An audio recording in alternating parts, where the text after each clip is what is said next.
Nigeria is finished. Oh no, Emefiele owned the 700 plus houses that EFCC seized. Now, what is really going on in Nigeria? Well, Nigeria is not finished by the grace of God. Amen. Nigeria can never finish. God will always protect and preserve his own. Because, see, let me tell you something. I've seen comments where people said, oh, why is the EFCC hiding the case? Why wouldn't they release who owns those houses? Some people say it's Emefiele. EFCC is saying it's not Emefiele. Some people said they are covering up for Emefiele because they have collected money. Some said, oh, the anti-graft agency knows the owner, but because the owner is a very wealthy and influential person, they don't want to mention the person. You see, Emefiele's case, if they want to be very honest in this investigation, Emefiele should not only be the one in the confines of the prison. They should also arrest Buhari, because Buhari was the one. Emefiele was doing everything Buhari told him to do. Everything Buhari did. I know that most times people used to catch one person to do scapegoats, like because of what Buhari did. Tinubu now believed that, oh, it was not Buhari that did it, it was Emefiele because he was the CBN governor. Some people went and pushed the narrative that Emefiele did that so that Tinubu will not have money to buy votes. How you people even believed that crap? Till today, I cannot imagine it. One person on the comment section said that all these Fulanis that houses that have been stealing money, what have they done to them? Why are they now coming for Emefiele? Let me tell you something. If we truly want this country to move forward, we cannot say because your brother did something and he was caught, or your sister did something and she was caught, they should not penalize that person. That would be a joke, right? It will be the biggest joke of the century. Yes, Buhari has a stake in all of this. He's supposed to be investigated, but they will not. They will tell you that he's an ex-president. They should not investigate him. But the truth is that every government, the only government I know they didn't do a lot of probing was Goodluck Ebele Jonathan's time. There was no too much probing. But that was a period where when Jonathan was leaving Aso Rock and the wife also was leaving, they decided to compensate all their workers from the CSO, every member of staff. They compensated them, and that was a period when one man got unalive because he's a police officer. They gave them money to share, and I don't know whether they had disagreement on the sharing formula. The man now came into his house in anger, dropped his bag, went out with a pistol, only for them to be looking for the man. They didn't see him. He didn't come back in the night. They were looking for him. They saw that he was lying. He was inside a car, or rather people were passing. They saw a car steaming. The ignition was on, turned on, and the man was in the car. This car was just doing like that. Somebody came and said, there's somebody in this car, but we cannot see what the person is doing. The AC was on. The AC in the car was still on. So which means the people, as he came out, the people unalived him and kept him in the car. They unalived him in the car. I don't know if the person came and met him in the car and gave him an injection. I don't know. And they unalived him in the car, and he stayed in the car like that. The person turned on the AC and left the car. So tell me now, is the person going to, or is it that he came to give the person the money, the person collected the money and then unalived him? Because I cannot understand, because that was the period people were having issues, different things. So in every government, they have the inner circles, the people they use in doing all their deals, and when they are going, they will compensate them. You see this Tinubu's era, that is like he's the one fighting corruption. Don't worry. Let Tinubu just leave office. You will see the kind of things that will be. And that's why people who are around Tinubu should be careful, because Tinubu will not be arrested. But you, who is the one they are sending on those errands, you'll be arrested. And it's not going to be funny.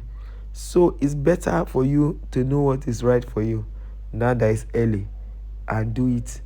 Do the needful, other than waiting to enter one chance. Do the needful now that is early. Do the needful now that is early. The earlier, the better for you. Stay away from some certain deals that Tinubu gives you, because at the end of the day, they'll probe you. They won't probe him. They'll probe you. They won't probe him, and that's why one particular governor, they told us how he was to hand over, and he ran away from the state before the night of handing over. It shows that he was scared for his life, because he was not in support of the person that won. because the person that was his opponent is friends with the other guy who is, you know, who finally won the election. So at the end of the day, it's good for you to be very careful out there what you are doing, how you do it with government, because the government will tell you, oh, whatever the government says or the presidency say, you should do it. But in reality, you are not the one that is going. It's not the president that will face the drum beat when another person comes in.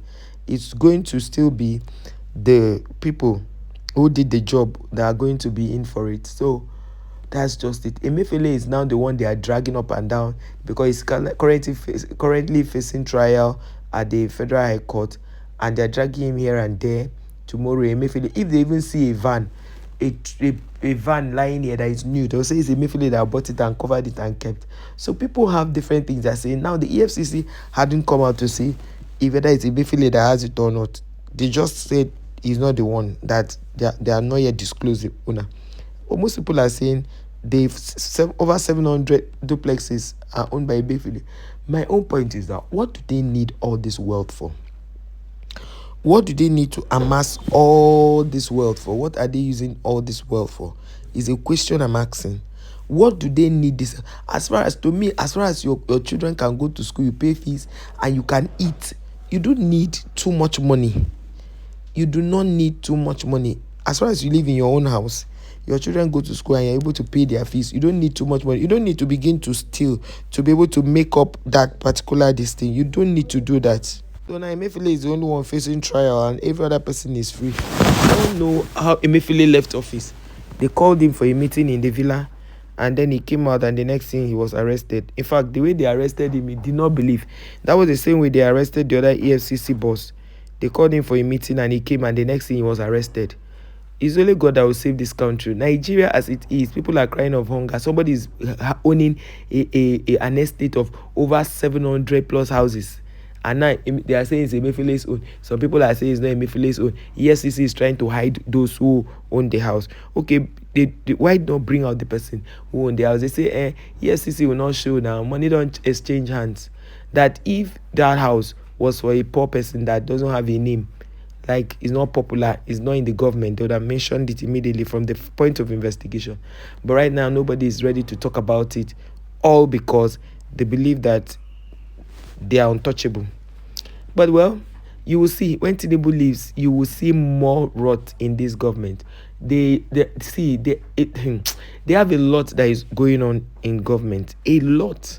It's only God that will deliver Nigeria from the hands of these politicians.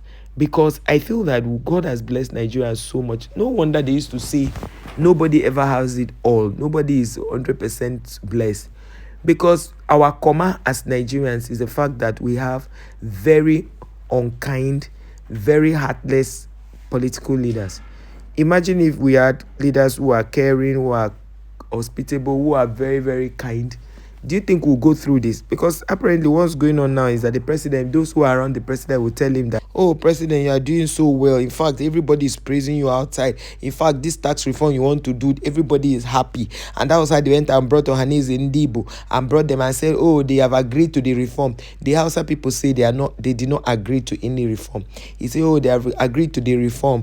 Oh, this is a good reform. That no, and the Hausas are saying they did not agree to the reform. A government that was so bold to bring clergymen to say they have agreed that they should become, this particular person should become president. Is it that kind of government that will take serious? A party that lies for a living, like if they are good morning, so you need to check the time to be sure it's truly good morning. Is that the one we are going to take seriously? Such a shame, a big shame. Emefiele, if you are the owner of those houses, come out and declare it. All this back and forth will not help people. Because a lot of people are suffering in Nigeria. You people are not seeing it. All you are interested in is your pocket. Your pocket. Your pocket. For how long are we going to continue like this? For how long are we going to continue being like this as a people? It's sad. Honestly. It's really, really sad. But what can we do? We just see it. We slide. We see things like this and only pray that God should salvage us from this. Let this man not go back again. Let God give us a better leader, because we are done. We are tired. We, the Nigerian people, are tired of all this kind of governance. people who don't care about the ordinary Nigerian.